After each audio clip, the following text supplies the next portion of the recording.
Salutations peuple de YouTube. Je vous retrouve aujourd'hui pour la présentation d'un jeu. Je vous l'avais promis dans l'une de mes précédentes vidéos. Donc je voudrais vous présenter aujourd'hui le tarot de Marseille de Jérémy Rueda. C'est un tarot que j'ai vu pas mal de fois en boutique, donc beaucoup à la Fnac et chez Club. Je pense, si mes souvenirs sont bons, je l'ai acheté finalement chez Club au prix de 22,95 €. Donc c'est aux éditions First. Il vient de sortir, hein, donc il a été... c'est pas là qu'on trouve la date. Ce sera dans le livre probablement, mais je pense qu'il est vraiment sorti il n'y a pas très longtemps. Si je dis pas de bêtises, donc c'est vraiment un tarot de Marseille tout à fait classique, traditionnel, qui respecte la tradition en tout cas. Je sais pas très bien pourquoi il m'a attirée. Plusieurs fois je passais devant, je me disais mais j'en ai pas besoin, j'ai déjà des tarots de Marseille normaux entre guillemets, il va rien m'apporter. Et puis toujours je revenais comme s'il m'appelait. Donc j'ai cherché des présentations sur YouTube et je n'ai absolument rien trouvé. J'ai trouvé une seule vidéo dans une langue que je ne connais pas. Je ne sais pas si c'est de l'espagnol, de l'italien. Quand je connais pas une langue, j'ai du mal à la repérer.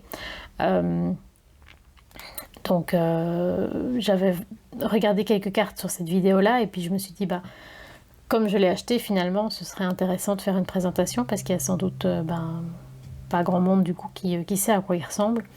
Et même sur internet, en regardant juste des photos du jeu, il n'y a pas grand chose. Les endroits où il est vendu, il montre la boîte, mais il ne montre pas les cartes.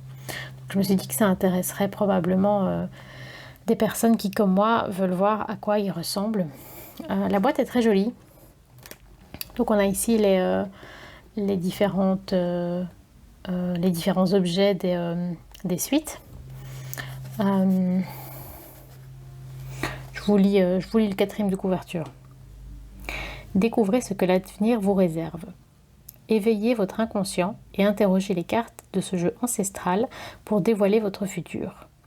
Riches en symboles et en messages cachés, les illustrations originales de l'artiste Jérémy Rueda apportent une lecture contemporaine à l'imagerie traditionnelle du tarot de Marseille. Au fil des tirages, vous affinerez votre intuition en interprétant des réponses claires à vos questions. Vous cheminerez ainsi vers une meilleure connaissance de vous-même sans craindre l'inconnu.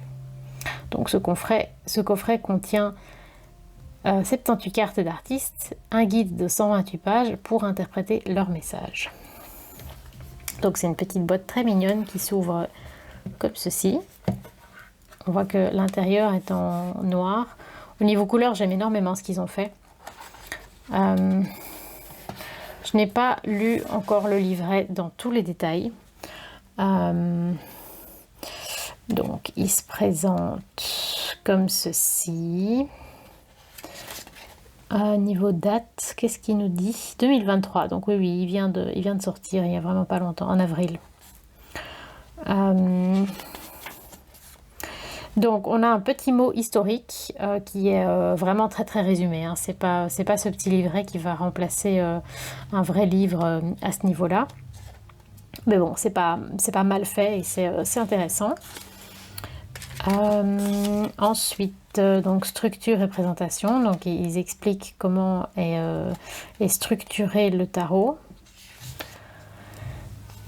Arcane majeur, arcane mineur. Quelques exemples de tirage. Donc on a le tirage en 3 cartes, le tirage en croix simplifiée, tirage de la pyramide, tirage du fer à cheval et les 12 maisons astrologiques. Ça c'est chouette parce que c'est vraiment un tirage classique on va dire, mais il n'est pas mentionné partout et moi c'est quelque chose que j'aime vraiment bien. Donc je trouve ça chouette de l'avoir repris ici. Donc pour les arcanes, On a chaque fois une illustration en couleur de la carte, ce que je trouve très pratique parce que si on veut lire le livre sans nécessairement prendre toutes les cartes avec à chaque fois, je trouve que c'est vraiment pas mal. Donc on a à chaque fois une description de l'illustration, donc de ce qui se passe sur la carte, l'explication de la numérologie, les planètes qui se rattachent à la carte, la lettre hébraïque. On a une très courte proposition d'interprétation et quelques mots-clés. Donc il n'y a pas grand-chose, mais ça reste, je trouve, assez intéressant, assez bien expliqué. En tout cas, moi, c'est une vision qui me plaît encore assez bien. Et je trouve que c'est un petit bouquin qui est bien fait, même s'il reste très résumé. Ils présentent, ça c'est sympa, ils mettent le mat à la fin. Vous allez me dire, c'est logique, il n'a pas de numéro, on le met où on veut, mais on est tellement habitué à le voir tout le temps en numéro 0 qu'on en oublie qu'au Marseille, on est censé le mettre à la fin. J'aime bien. Alors, les mineurs. Donc, eux, ils ont choisi de d'abord présenter les cartes de cours. Mon petit chat qui gratte à la porte. Donc, le roi, la reine, le cavalier, le valet. Et puis, on commence à l'as jusqu'au 10.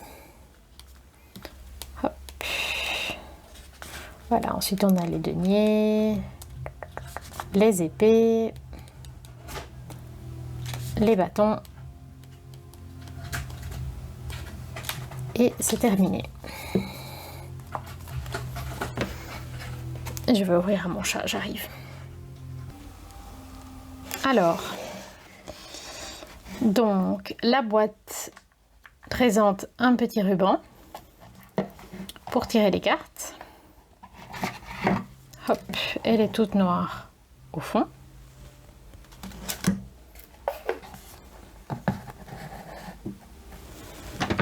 Oh, on a de la visite. Bonjour mon amour. Attends, tu viens sur mes genoux. Aïe aïe aïe, qu'est-ce qui se passe ici? Ça va pas être pratique, hein. Bon, j'ai mon chat sur les genoux. Tu t'en vas. D'accord. C'était vraiment pour dire, hein. Bon. Tout va bien. La situation est parfaitement sous contrôle. Alors, un poil de chat. Ce joli jeu, je vais le remettre dans l'ordre pour vous le présenter. Mais donc le dos se présente comme ça. Donc sur la boîte, ça j'aime bien aussi. Sur la boîte, on a le soleil. Et au dos des cartes, on a la lune. C'est joli, hein? Je trouve ça chouette. J'aime beaucoup le dos. Le seul inconvénient que je pourrais lui trouver, c'est que comme il y a un visage dessus, voilà, on sait identifier si les cartes sont à l'endroit ou à l'envers. Moi, je prends en considération le sens des cartes pour l'interprétation, mais par contre, quand je tire une carte, soit je fais aux cartes qui se présentent d'elles-mêmes, donc qui sautent, soit je ne regarde pas le dos des cartes avant de les prendre, donc pour moi c'est pas spécialement un problème, mais voilà, je préfère le mentionner pour les gens que ça pourrait gêner. Donc le dos est majoritairement noir et les tranches sont noires d'origine. C'est pas moi qui l'ai fait, je trouve ça absolument magnifique, c'est un excellent choix graphique. Je trouve que graphiquement le tarot est vraiment cohérent et il me plaît beaucoup. J'aime les choix graphiques qui ont été faits. Voilà, je trouve un joli travail. Et alors de face, on a une petite bordure noire ici, sur toutes les cartes, hein. C'est pas quelque chose qui me gêne. C'est vrai que ça se fait de moins en moins. Beaucoup de gens préfèrent les cartes à bord perdu. Je crois que c'est comme ça qu'on dit. Mais voilà, je trouve que ça donne un côté un peu mystérieux au jeu. Donc moi j'aime bien. J'ai déjà fait quelques tirages avec, donc il n'est pas dans l'ordre. Mais par contre, je pense que là je vais prendre le temps de le remettre en ordre pour vous le présenter. Parce qu'en fait ce que j'aimerais bien faire, c'est vous le présenter avec 2 autres tarots. Pour que vous voyez vraiment, que vous vous rendiez compte de ce que vous achèteriez et si ça vous intéresse ou pas. Donc au centre, j'aurai le tarot de Jérémy Rueda. Ici à gauche, on aura le Marseille de 1930 de Paul Marteau. Et ici à droite, on aura le véritable tarot de Marseille de Chris Hadar, de je ne sais plus quelle année, mais vous voyez ce que je veux dire. Comme ça, vous voyez les différences entre chaque. Et voilà. Je mets mes jeux dans l'ordre et je reviens. Ok, voilà, donc j'ai tout remis dans l'ordre. Je vais juste vous montrer les dos de chacun des jeux. Juste pour vous faire une idée, donc ces 2 jeux-ci ont des tranches neutres, celui-ci a des tranches noires. Les dos n'ont évidemment rien à voir. Ici on a un tarotage vraiment classique. Ici on a cette très belle image un peu celtique, médiévale, je ne sais pas trop comment, plutôt ambiance un peu irlandaise. Je sais pas trop comment dire, mais vous voyez. Alors, et on est parti. Alors, clairement, première chose qu'on remarque, c'est que ces 2 jeux-ci tournent avec uniquement les 3 couleurs primaires, donc rouge, jaune et bleu. Même si on a le noir, le blanc et dans ce cas-ci le rose pour les visages, mais ici on a le vert en plus. Alors au niveau de la manière de noter les numéros, donc ici le 1 est écrit en dessous avec le nom, tandis que dans les 2 autres tarots le 1 est au-dessus, enfin, le numéro est au-dessus.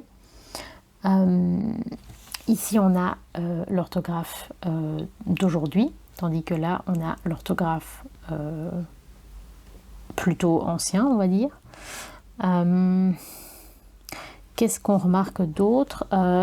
Ici, on a la présence des petites plantes au sol, ce qui, moi, me parle beaucoup. Tandis que ici, ça a été quand même vachement simplifié. Au niveau des outils, c'est plus ou moins pareil, même si on voit des petites différences.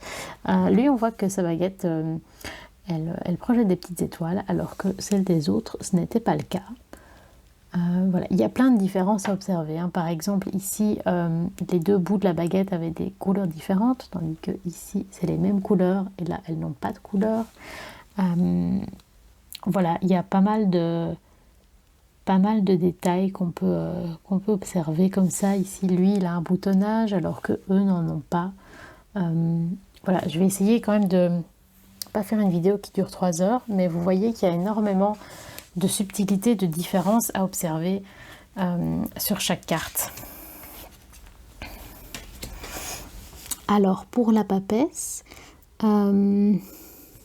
donc on remarque que ici le personnage est vraiment bien au centre de l'image, on voit tout, tandis que dans ces cas-là, on ne voit pas la fin de l'image, on ne voit pas les pieds, on ne voit pas le haut, donc la tache de ce voile est cachée, ce qui potentiellement rajoute une sorte de mystère un peu divin. Ici on a cette tache jaune que Sébastien Michel interprète comme étant le symbole du savoir miraculeux, que le savoir est divin, intuitif. Voilà, il y a plus de détails aussi ici sur sur les vêtements, bon, probablement aussi du fait qu'on la voit en entier. Ici, on voit qu'il n'y a pas spécialement de détails dans le croisé du corsage, alors qu'ici, on a sur ces deux-ci, on a le symbole de la croix.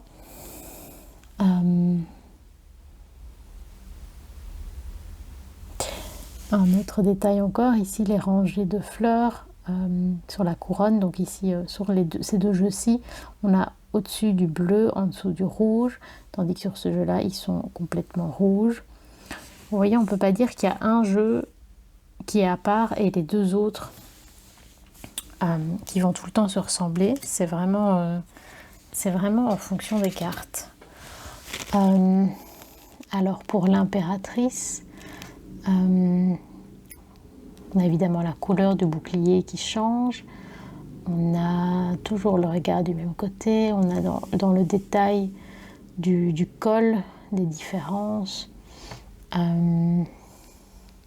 Ici, on voit clairement qu'elle est à l'intérieur. On a une sorte de, j'ai envie de dire de carrelage, mais de pierre au sol, alors que cette impératrice-ci, elle est dehors, potentiellement dans la nature, puisqu'il y a des petites plantes qu'il y avait ici aussi. Et elle, on voit qu'elle porte des sandales, alors qu'elle serait plutôt pieds nus. C'est surprenant. Je ne vais pas pouvoir m'attarder énormément sur toutes les cartes, parce que il y en a beaucoup.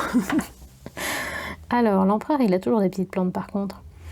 Il y a un truc que j'ai remarqué sur ce jeu, c'est que tout le monde a des miettes à ses pieds. Enfin, tout le monde. Il y en a, par exemple, l'impératrice, elle en avait. La papesse n'en avait pas. Le battleur en avait aussi. Ou alors, il mange des chips. Ça doit être ça. Donc, on a des plantes partout. Il est toujours en chaussures. Son bouclier change de couleur. Sa ceinture... Non, sa ceinture a toujours la même couleur. Le sceptre change de couleur, il regarde toujours dans la même direction, toujours les cheveux blancs, la barbe blanche. Plus de détails au niveau ici du siège. Moins de modifications pour celui-ci, j'ai l'impression. Après c'est plus un feeling. Ici de nouveau on a pris du recul quand on voit cette image-ci. Ici, j'avais toujours l'impression que le pape se tenait devant une très large assemblée, qu'il n'y avait pas juste ces deux petits bonhommes devant lui, que c'était vraiment comme s'il disait, comme s'il prêchait la bonne parole, donc il y avait un grand nombre de fidèles qui l'écoutaient. Et ici, sur cette carte-ci, on propose l'idée que non, il y a juste ces deux petits bonhommes.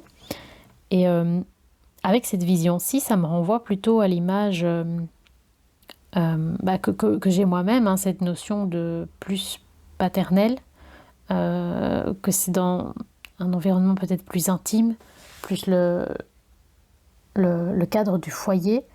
Moi, je le vois plus paternel.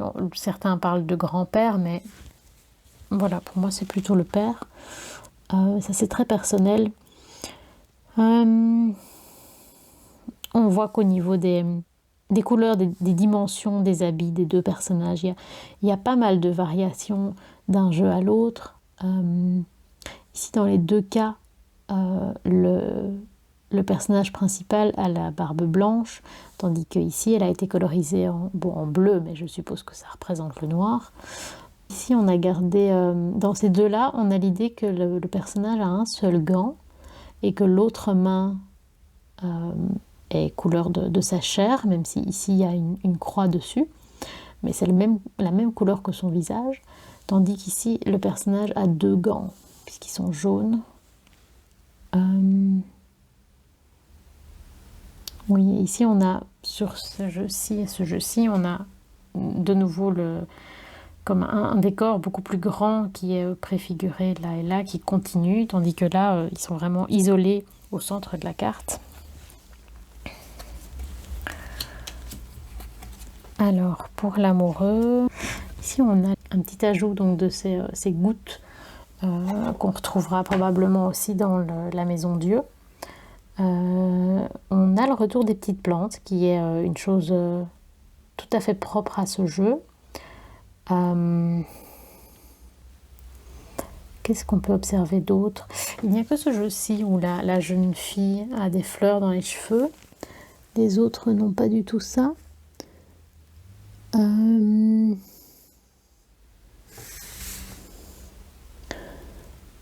Ici, il est pieds nus, tandis que dans les deux autres, il a des chaussures. Voilà, il y a des variations au niveau des couleurs des vêtements. Pour le soleil, c'est plus ou moins équivalent.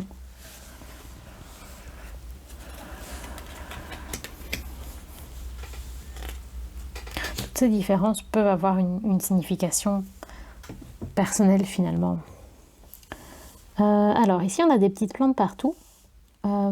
Ici, on a quand même l'impression que c'est des plantes qui sont plus développées, plus grandes. Après, est-ce que ça a une signification? Je ne sais pas. Ici, les deux chevaux sont très simplifiés. C'est simplement, ils sont complètement rouges ou complètement bleus. Tandis que dans ces deux jeux-ci, il y a la finesse de leur donner, de mettre en couleur les harnais, le blanc des yeux, les sabots. On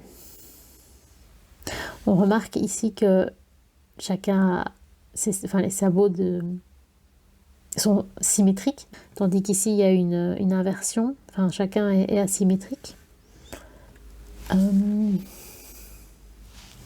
On a cette petite étoile qui revient dans plusieurs cartes, qu'on pourrait lui chercher une signification particulière. Il y a pas mal de détails, dans les couleurs des vêtements. Ce vêtement-ci a l'air plus travaillé que les autres. On se rend plus compte de toute la subtilité dans le vêtement. Nous arrivons sur la justice. Ici et là, on a la présence des petites plantes. Là, pas du tout. Sur ces deux jeux-ci, on a simplement un rond sur la coiffe, tandis que là, on voit que le rond a été remplacé par un œil. C'est un ajout particulier personnel de l'auteur. Sa robe est aussi beaucoup plus détaillée au niveau des ornements. De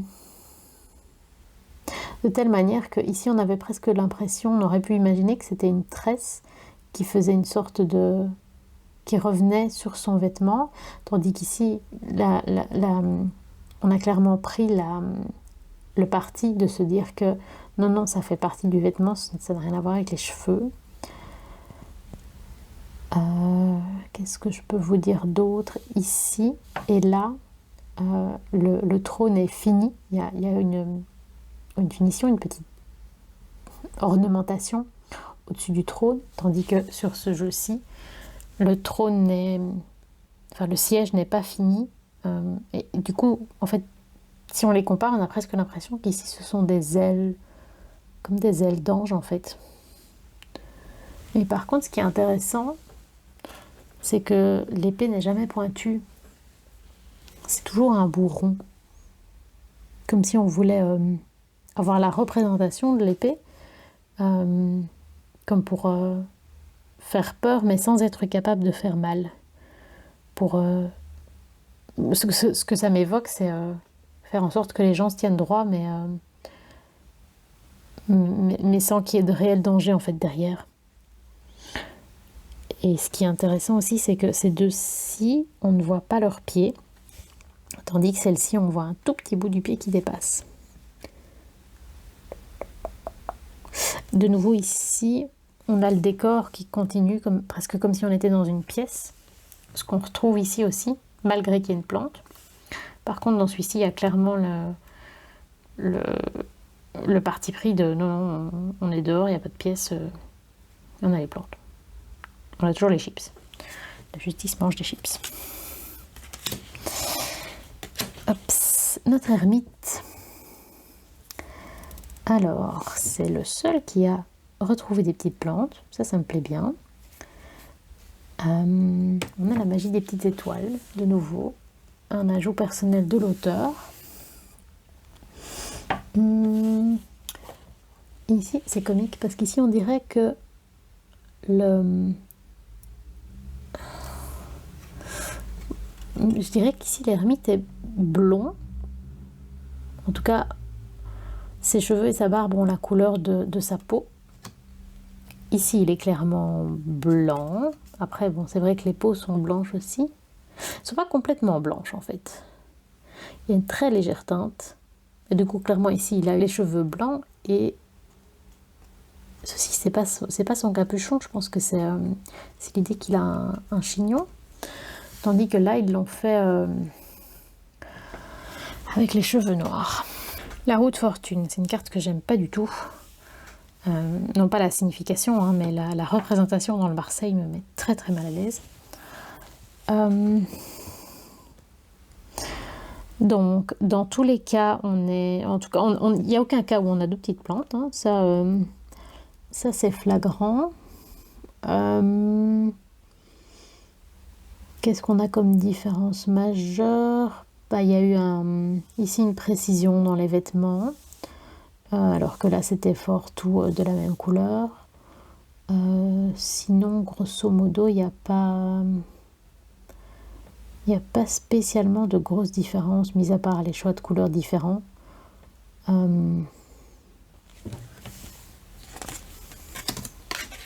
Oups. Alors, la force. Vous remarquerez que dans ces deux cartes-ci, la force, la dame a l'air de regarder dans le vide, tandis que là, elle regarde clairement sur sa gauche. Ça, c'est une différence assez marquante. On voit son pied à chaque fois, il n'y a jamais de petites plantes. Ici, on a rajouté un fond, tandis que là, elle est un peu dans le vide. Ici, il y a un sol, tandis que là, il n'y en a jamais.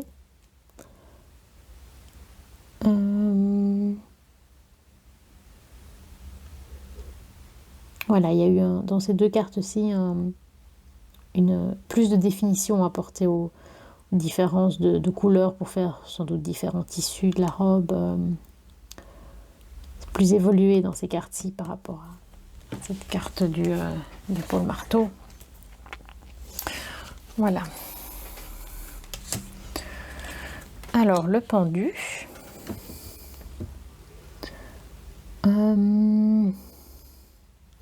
On a toujours les petites étoiles, on a toujours les chips.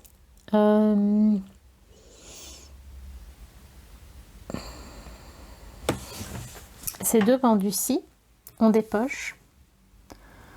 Je sais qu'il y a certains tarots où on appuie l'idée que le pendu peut perdre les choses qui étaient contenues dans ses poches. Tandis qu'ici, il n'y en a pas du tout. Il a plus ou moins la même tête partout. Bon, il y a des inversions de couleurs. Hein. Ici, on a un pantalon ou un collant rouge avec des chaussures bleues. Ici, ça a été inversé. Voilà, grosso modo. Et ici, on a vraiment cette notion que les piliers sont rehaussés, qu'il y a vraiment un fossé. Tandis qu'ici, on perd cette notion. En tout cas, c'est plus léger. Alors, l'arcane 13, ici, ce qui est assez inhabituel pour un Marseille, c'est qu'ils ont mentionné le nom, donc la mort, comme dans le Rider, alors que dans les autres, il y a juste le numéro, mais il n'y a pas le nom.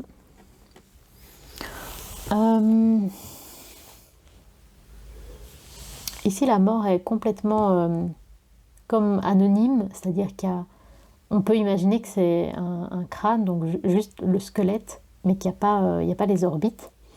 Tandis que là et là, on voit l'iris de l'œil à chaque fois. Ici, il y a ce côté un peu impossible, comme si on la voit de face, mais on la voit de profil en même temps. Je trouve ça assez rigolo comme manière de la représenter. Ça lui donne un côté un peu stone aussi.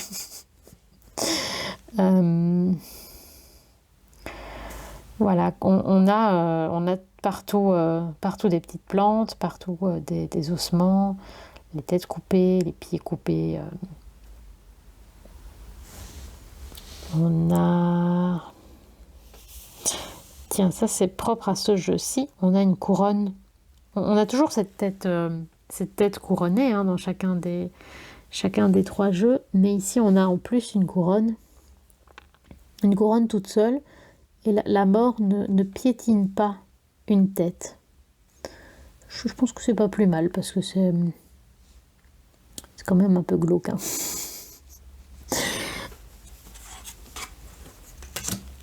Alors, ici, on remarque que dans le jeu de Paul Marteau, la carte s'appelle uniquement Tempérance, alors que dans les autres jeux, c'est la Tempérance. C'est rigolo comme différence parce que, justement, si vous avez vu ma présentation du Tarot Mysterium, je me pose la question de pourquoi tout le monde appuie sur le fait que c'est Tempérance et pas la Tempérance. Ben voilà, il y a des jeux dans lesquels c'est la Tempérance. Le vêtement change un peu. Ici, on a l'impression qu'il y a une sorte de col de dentelle, alors que là, c'était vraiment plus des couches. Ici, on a plus aussi l'impression que c'est comme une sorte de chasuble, alors que... Enfin, ici aussi, tandis que là, c'était vraiment un col d'une autre couleur. Enfin, les proportions de la robe ne semblent pas être les mêmes d'un jeu à l'autre. Ici, c'est le liquide qu'elle mélange est incolore. En tout cas, il apparaît en blanc. Ici, il est en vert. On a des plantes partout. On a toujours des chips, des petites étoiles.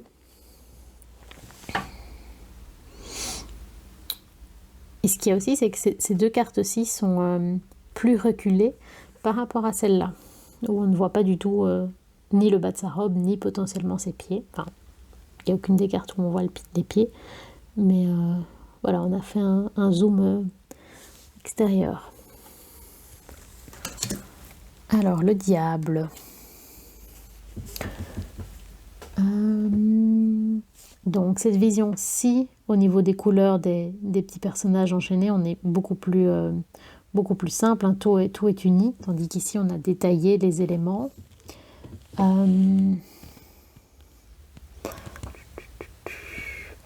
Ici, on voit beaucoup plus sur ces 2 jeux-ci. On voit les détails du sceptre, tandis qu'ici, avec couleur sur couleur, on ne comprend pas toujours très bien ce qu'on regarde et ce qui se passe.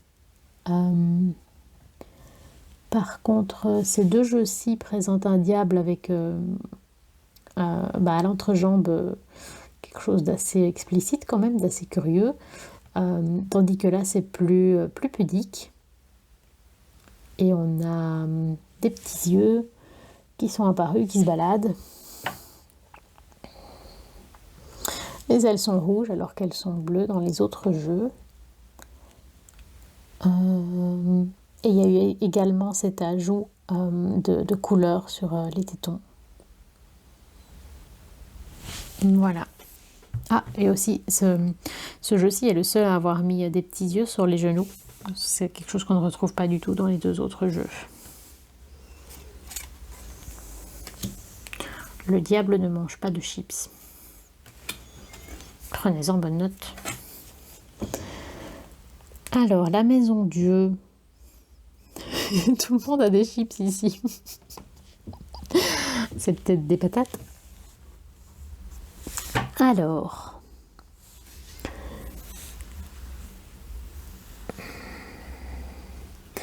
ce qui est intéressant, c'est que ici on ne voit pas très bien d'où vient l'éclair ou le feu, tandis que là on a clairement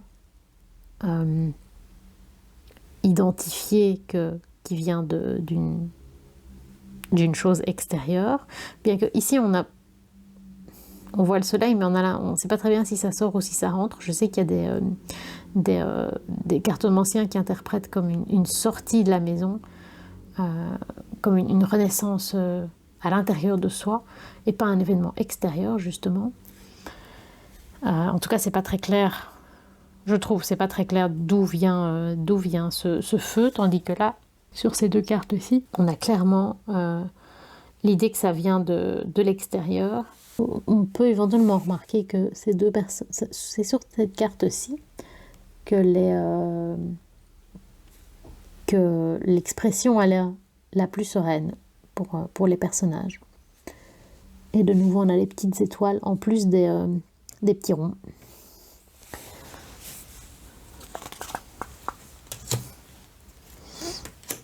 Alors, pour l'étoile, il y a une grande différence pour moi dans le fait que sur ces deux cartes ici, le personnage verse dans l'eau, mais également sur la terre. Tandis qu'ici, il a été choisi qu'elle verse uniquement dans l'eau et elle-même se trouve dans l'eau. Et ici, on a à chaque fois, on a des oiseaux, enfin un oiseau en tout cas, qui se trouve sur la végétation à l'arrière, tandis qu'ici, il n'y en a pas du tout. Et par contre, on a l'une des étoiles qui cache le ventre de la personne, ce qui n'était pas présent avant non plus.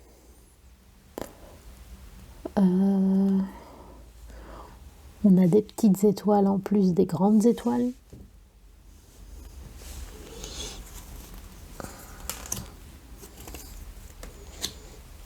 Alors, la lune, le visage est beaucoup plus détaillé, beaucoup plus identifiable comme étant un visage à part entière, tandis que là, les couleurs étaient beaucoup plus discrètes. Également, je trouve que les chiens, ici et là, les chiens ont l'air... je les identifie en tout cas comme des chiens normaux.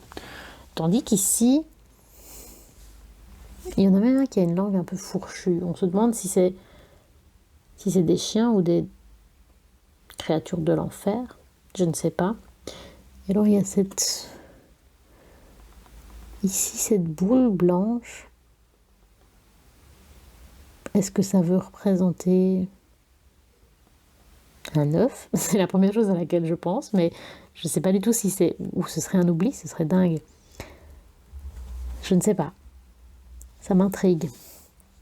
Ici, on voit que dans les maisons, il y avait une diversité dans les couleurs. C'est un truc qui n'a pas été repris ici, qui n'était pas là non plus. Il y avait moins de détails.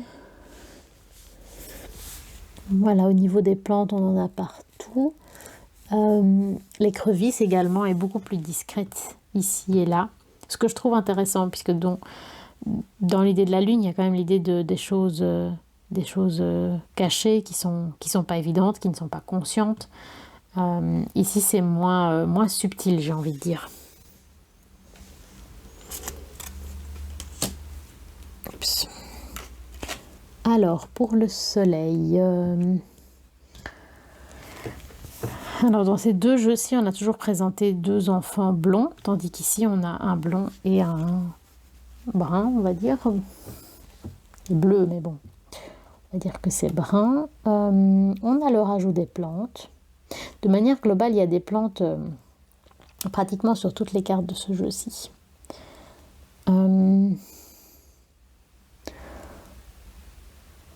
Le soleil a l'air un peu stone aussi sur celui-ci. Et ici, c'est curieux. Les enfants, c'est comme s'ils avaient un col ou un collier, mais il n'était pas dessiné. Enfin, c'était vraiment d'une seule couleur. Là, on l'avait complètement retiré, cette notion de col. Et ici, il a été récupéré, mais colorié, pour l'appuyer, j'imagine.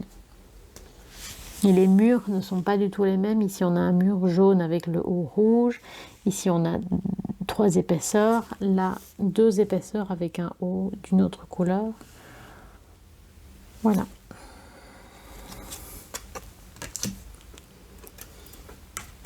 Alors, le jugement.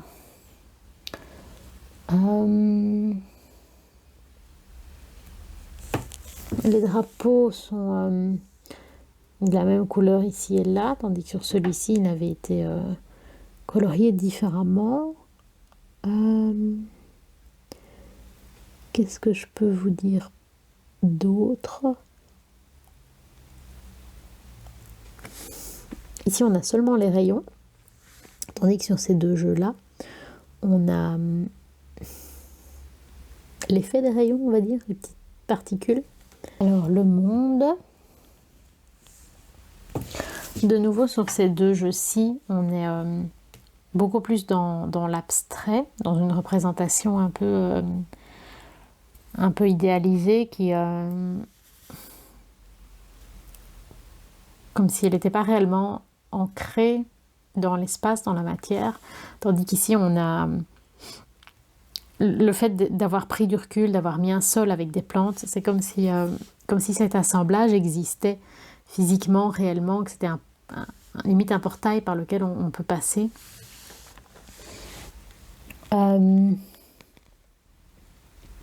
Et aussi on remarque le lion, ici et là il nous regarde nous, enfin le public, tandis que dans ce cas-là il regarde vers,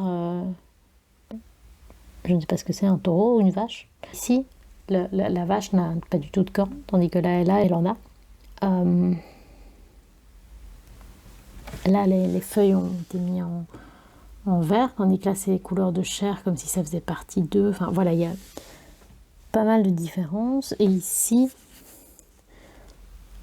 c'est curieux que les seins ont été mis en jaune et l'habit, au lieu d'être couleur chair, il est en rouge.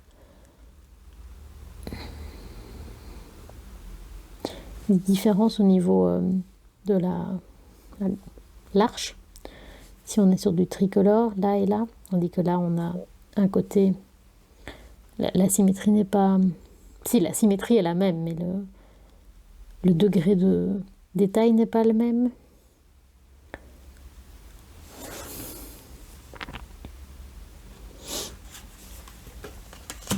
Alors, le mat.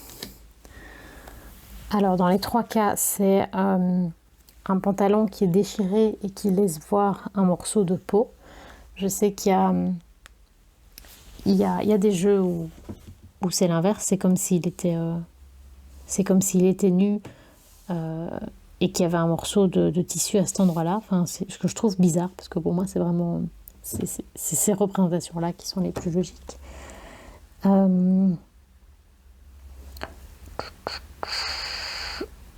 L'habit du personnage a été plus détaillé, donc on a des grelots aux chevilles, en plus d'en avoir au col et à la ceinture comme on avait partout ailleurs. On a toujours ces petites étoiles qui apparaissent. Et l'animal, c'est un peu entre un chat et un chien. J'ai tendance à avoir envie de voir des chats partout, parce que j'adore les chats, même si j'aime bien les chiens aussi. L'as d'épée. Sur ce jeu-ci, on a l'ajout d'un œil au centre. Les choix de couleurs sont différents, il y a plus de diversité dans l'épée, tandis qu'ici elle était beaucoup plus d'une seule couleur. Même dans les pans ici, c'était symétrique, tandis qu'ici on a une diversité. Ces espèces de plumes aussi ici qui... Ah non, elles changeaient de couleur là aussi.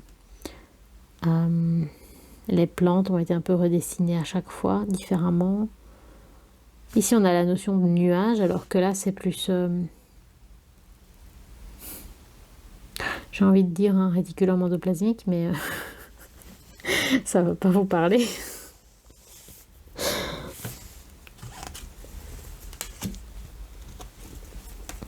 Alors, dans le Marseille traditionnel, les épées ont un aspect courbé, donc qui rappelle plutôt une épée de type oriental. Tandis qu'ici, l'auteur a choisi de représenter des épées médiévales européennes. Par contre, on remarque qu'il y a toujours ces petits yeux qui restent. il y a beaucoup plus de fleurs et d'ornementation sur les tarots traditionnels, tandis qu'ici, on a une simplification de l'ornement, avec juste des petits traits.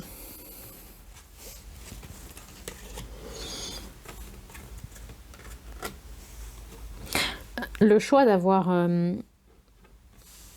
juste 3 épées comme ça au centre rend la lecture de la carte plus facile, parce que ici, sur ces deux jeux-ci, je trouve que c'est plus difficile de le voir. Après, il suffit de regarder, hein, vous allez me dire, mais le fait qu'on ait une épée centrale avec chaque fois une épée courbe autour, c'est plus difficile d'identifier que c'est le 3, tandis que là, ça se voit beaucoup plus facilement. On remarque aussi qu'ici, il y avait une belle présence de végétal qu'on avait perdu ici au profit de... Enfin non, pas au profit, parce qu'ils étaient là aussi, j'allais dire ces espèces de petits glands. Et ici, bon, il y a une épuration des mineurs.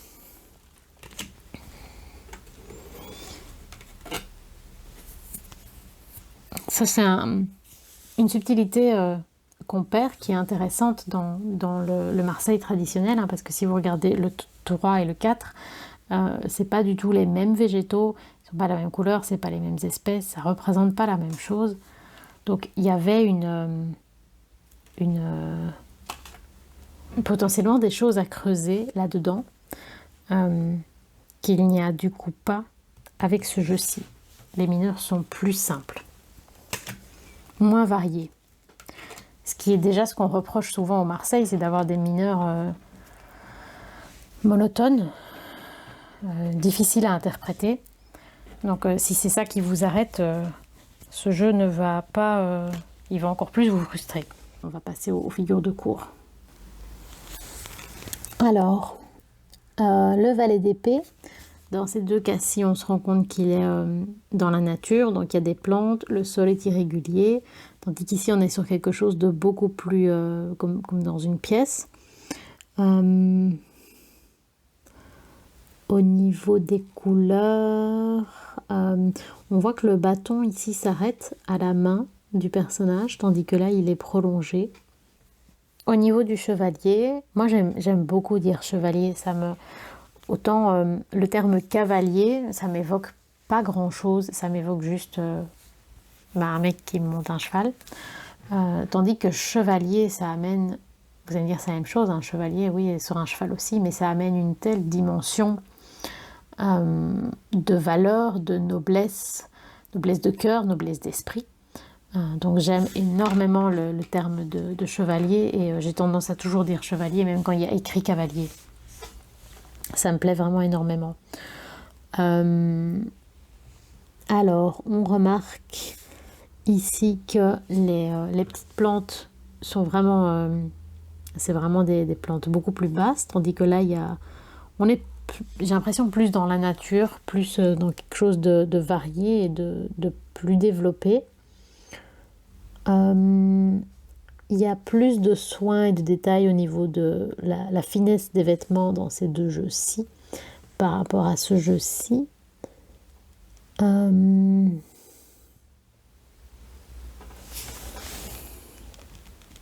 remarque que ces deux personnages-là regardent un peu dans le vide, tandis que celui-là regarde clairement vers sa droite, donc vers notre gauche. La reine d'épée. Donc ici on a à chaque fois une orthographe différente. Donc ici c'est vraiment le mot en français contemporain. Ici il est écrit différemment, donc avec le Y. Et ici il est vraiment écrit comme en vieux français, j'imagine. Après je ne parle pas le vieux français, mais j'imagine que c'est ça que ça figure. Ici, tiens, j'avais jamais remarqué, sur cette carte-ci, il y a comme un escalier qu'elle descendrait. Alors, est-ce qu'elle descend d'un étage supérieur? Est-ce qu'elle descend de son trône? Voilà, il y a un mouvement qui est potentiellement mis en jeu. Ici et là, on voit son pied, tandis que là, on ne voit rien du tout. Là, on a de nouveau ces petites volutes, je ne sais pas très bien comment dire. Dans ce cas-ci, on voit qu'elle est clairement blonde. Ici, on peut imaginer que ce sont des cheveux blancs, donc que c'est quelqu'un de beaucoup plus âgé, avec la notion peut-être de sagesse. Ici, elle a les cheveux noirs. Donc, il y a beaucoup de liberté à ce niveau-là. Et ici, j'ai l'impression, je ne l'avais jamais remarqué, mais dans ce jeu-ci, j'ai vraiment l'impression qu'elle est enceinte et qu'elle a sa main sur son ventre. En fait, c'est présent partout, mais je trouve que les mouvements du tissu qui ont été dessinés ici le soulignent et font que ça apparaît dans les autres cartes et je ne l'aurais pas vu sinon.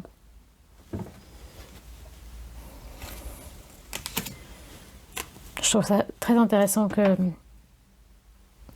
la reine d'épée soit présentée comme potentiellement enceinte, dans l'idée aussi que elle n'est peut-être pas encore maman, mais elle projette de l'être. Donc on a quelque chose qui reste dans le mental, dans le projet, dans l'imagination de ce qui va arriver, mais que c'est une figure maternelle. Moi, je vous l'avais déjà mentionné, mais je ne mets pas du tout la figure maternelle dans l'impératrice. Je la mets beaucoup plus dans les reines. Et pour moi, la reine d'épée c'est une maman, comme les autres reines. Elle n'est pas du tout moins une maman. Si pas plus d'ailleurs. Voilà, ça me touche et ça me parle. Alors, le roi, le travail des ornementations est différent sur les différents trônes. Je trouve que, personnellement, c'est celui-là que je trouve le plus joli. C'est intéressant, ici, on a, comme sur le chariot, sur leurs épaules, ces visages, tandis qu'ici, le choix a été fait de mettre autre chose, donc une sorte une plante et peut-être une sorte de roue ou de soleil. Toujours ces petites particules. Et on a dans ceci, on a cette notion de la dimension divine, du mental, de l'instinct peut-être même, qu'on a complètement oublié ici. Enfin, qu'on n'a pas mis en tout cas. Et ces deux-ci ont des cheveux blancs, tandis que lui a des cheveux noirs. Cette vidéo va être très longue. J'arrive pas à faire des vidéos courtes. Alors, les deniers. On retrouve cette notion d'œil qui est très présente dans ce tarot, sans doute importante pour l'auteur.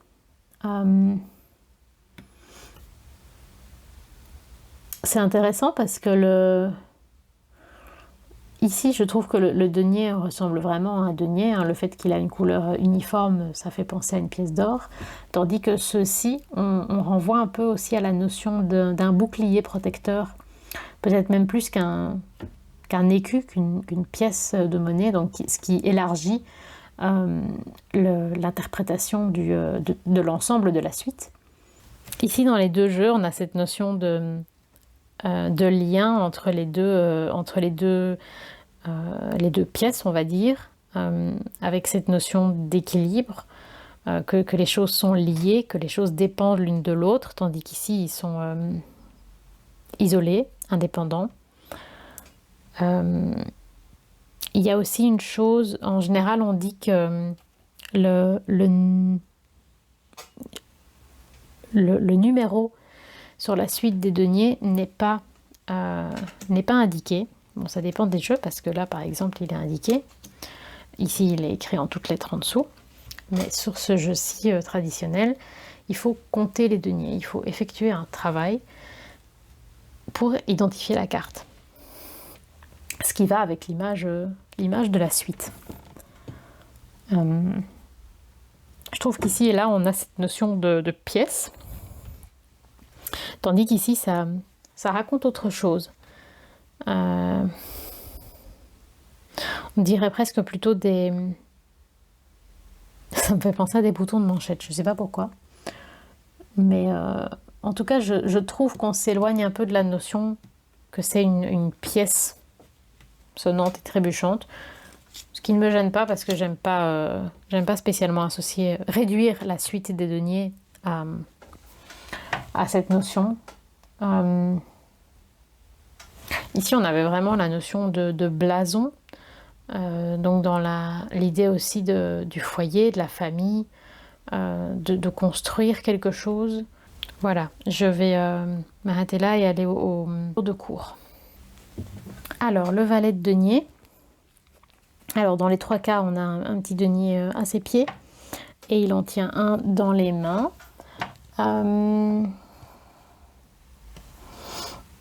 Celui-ci a les cheveux blancs, tandis que eux ont les cheveux blonds, mais lui a une mèche blanche.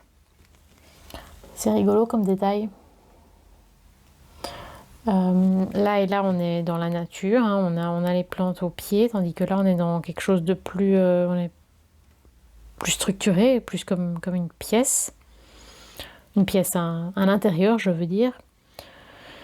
Ici, on a des petites fleurs qui l'accompagnent. Chacun pourra chercher la signification que ça représente pour lui. Et ce que je remarque aussi, c'est que chez lui, il y a une asymétrie au niveau de l'ornementation des manches, ce qui n'était pas du tout présent chez les autres. Alors, le chevalier de denier, une pièce que j'aime beaucoup, qui me touche. J'ai l'impression que ces deux-ci ont l'air beaucoup plus fatigués. Non, intéressés justement. Ils ont l'air d'avoir plus d'énergie que lui, qui... je ne sais pas s'il a l'air blasé ou s'il est serein. J'ai du mal à choisir entre les deux. Et alors on a ici cette...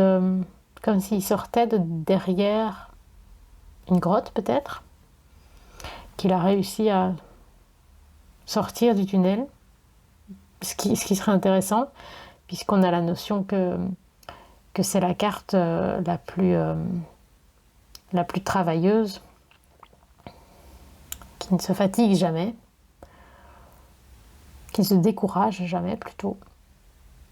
Ici, sur ces deux cartes-ci, les plantes sont plus petites. Ici, on a quelque chose de plus dense. Ici, l'habit est plus simple. Là, on a une subtilité dans les rayures. Et au Moyen-Âge, la notion de rayure était très très négative, mais je ne sais pas si l'auteur le savait ou pas.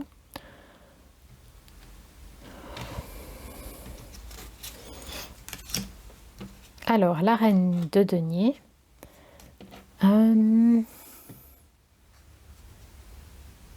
J'ai le sentiment qu'on a quelqu'un de beaucoup plus jeune, de beaucoup plus dynamique et alerte ici que dans ces deux cartes-ci.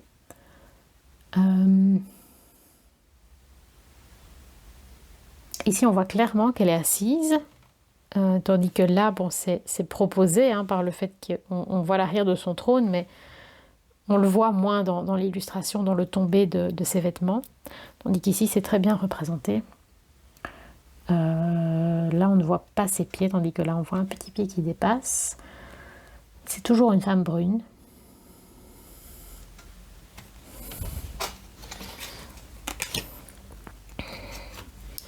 Alors, le roi de denier, ici, a l'air plus fatigué que ceux-là.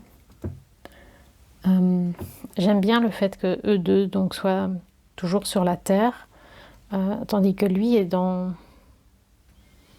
peut-être une structure plus construite, un intérieur peut-être plus décoré, plus compliqué, je ne sais pas. Alors, la suite des bâtons. Globalement, on reste vraiment sur la même idée. Ici, il n'y a pas de grande différence, mis à part les couleurs.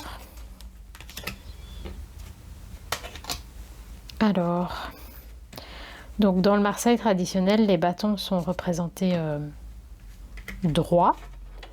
Donc là, c'est Là, c'est vraiment une bûche à chaque fois.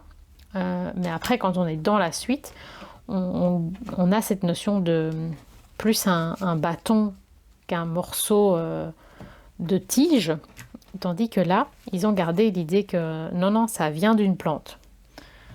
C'est quelque chose de plus organique, de moins travaillé. Ça, j'aime bien. C'est pas une arme. Vous voyez?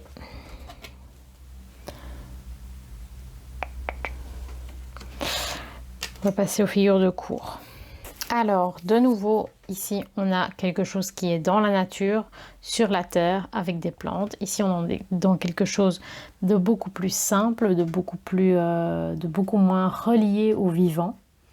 Et ici, on a cette notion peut-être d'un coup de vent qui ramène des petites feuilles, que je trouve plutôt sympa. Nous, au niveau des vêtements, on est sur quelque chose d'assez proche. Alors, le chevalier de bâton, on a toujours ce vent qui rapporte des petites feuilles. On a des plantes partout. Ici, on voit que là et là, on voit une patte avant, une patte arrière du cheval, tandis que là, on voit les deux pattes avant. À chaque fois, les vêtements ont été redéfinis différemment, détaillés différemment. On a toujours cette petite rose, c'est pas une rose, une petite fleur sur la jambe.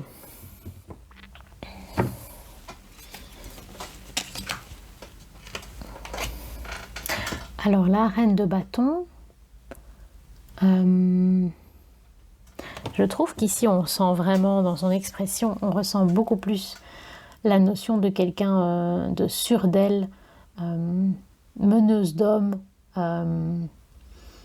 vraiment cette notion de leadership qui ne lui coûte pas nécessairement beaucoup d'énergie, que c'est quelque chose d'inné, de naturel, quelque chose qu'elle aime. C'est la seule chez qui on voit les pieds. Ici, on voit qu'elle est... peut-être qu'elle est sur un bateau, puisqu'on voit la mer derrière, tandis que là, on est tout simplement dans une pièce. Et là, je suppose aussi. Là, elle est clairement blonde, tandis que là, elle semble avoir les cheveux blancs. Alors qu'ici, elle a l'air d'être jeune. Qui a matière à réfléchir.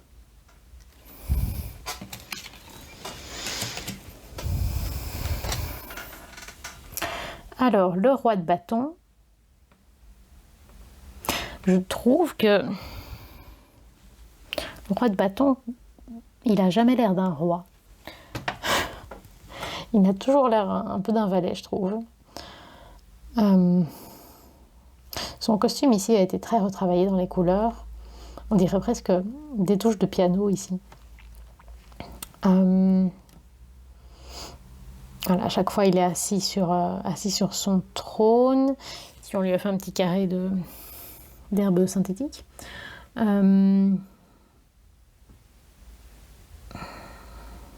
Ici, on a un trône construit, alors qu'ici, ça me ferait presque penser à un menhir, un dolmen, je sais pas. Et ici, on a cette notion de nouveau, cette lumière divine sur sa tête, ce qui est tout à fait absent de ces deux cartes-ci. On a toujours ce vent avec ses feuilles. Et on termine avec la série des coupes. Où ici, on a des petites gouttes. On a toujours l'œil. Ici, dans ces deux cas, la coupe est ancrée, elle est installée sur la matière. Hein. On a un décor, on a un fond. Ici, elle est isolée, toute seule, un peu une image abstraite, magique.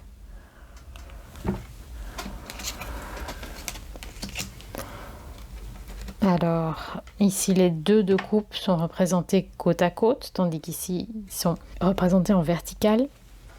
On a les poissons qui sont présents ici, qui sont complètement épurés ici.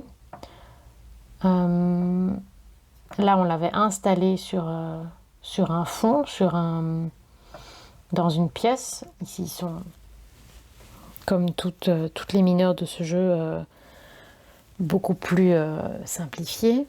Et ici, on avait carrément un énorme blason. Tout ça raconte des choses très différentes.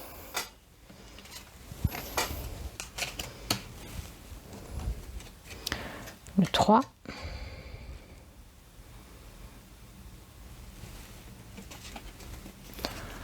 On va passer aux cartes de cours. Alors, ce qui est rigolo, c'est... Bon, je vais peut-être chercher trop loin, j'en sais rien. Mais le valet est toujours représenté comme une énergie jeune. Et jeune, dynamique, et enfin, en tout cas comme quelqu'un de plus jeune. Et ce qu'on remarque, c'est que sur cette version-ci, non seulement il a les cheveux lents, mais en plus il a l'air extrêmement fatigué. Ce qui est présent aussi ici, un peu moins, et beaucoup moins ici. Alors ici et là, ils sont dans la nature, de nouveau sur des plantes, tandis que là, ça n'a pas du tout été dessiné. Donc à chaque fois, ils portent, je suppose que c'est le capuchon de cette coupe. Mais dans ce cas-ci, l'étole du personnage, je suppose qu'elle vole. Tandis que là, elle recouvre la coupe comme s'il ne voulait pas qu'il y ait quelque chose qui tombe à l'intérieur. Étrange. Alors, le chevalier.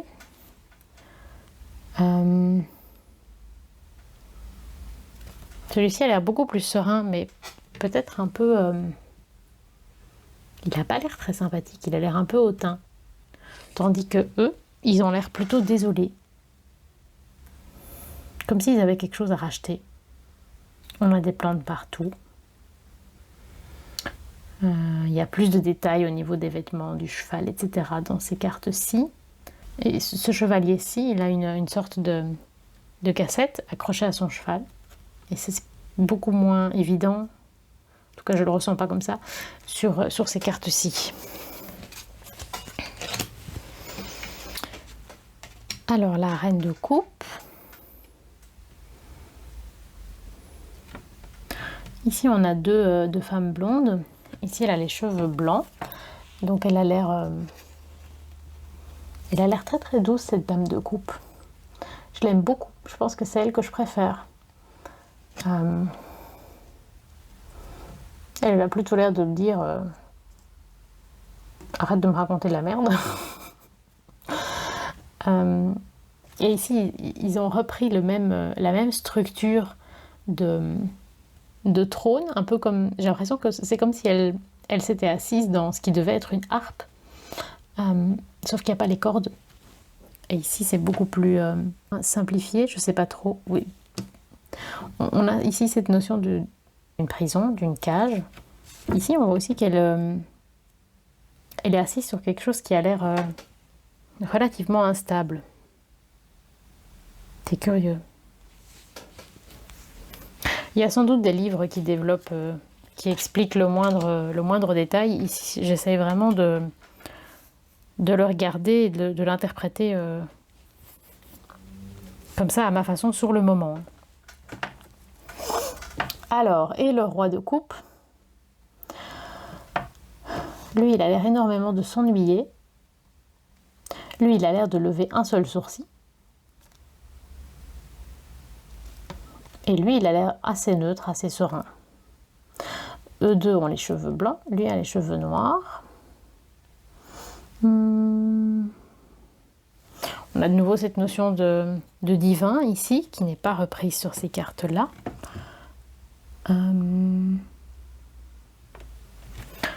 Leur coupe à eux est ouverte par le haut, enfin la sienne aussi, mais le petit capuchon est là, mais il n'a pas été refermé. Et voilà.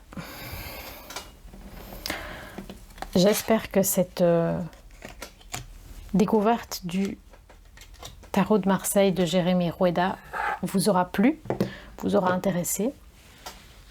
J'espère que cette petite comparaison et analyse très innocente aura été agréable à regarder et peut-être intéressante pour développer vos propres interprétations. Au niveau de la qualité des cartes, parce que ça j'en ai pas parlé, on est sur des cartes que je trouve très agréables à manipuler. C'est un fini plutôt satiné, c'est ni mat ni brillant. Ça glisse d'une manière agréable. Donc c'est très facile, les cartes sont très faciles à battre, mais elles ne tombent pas quand on les bat. Donc c'est vraiment un excellent compromis entre les deux, entre le lisse et le mat. Elles ont la bonne épaisseur pour pouvoir les mélanger en shuffle à l'américaine, ce que moi j'aime beaucoup.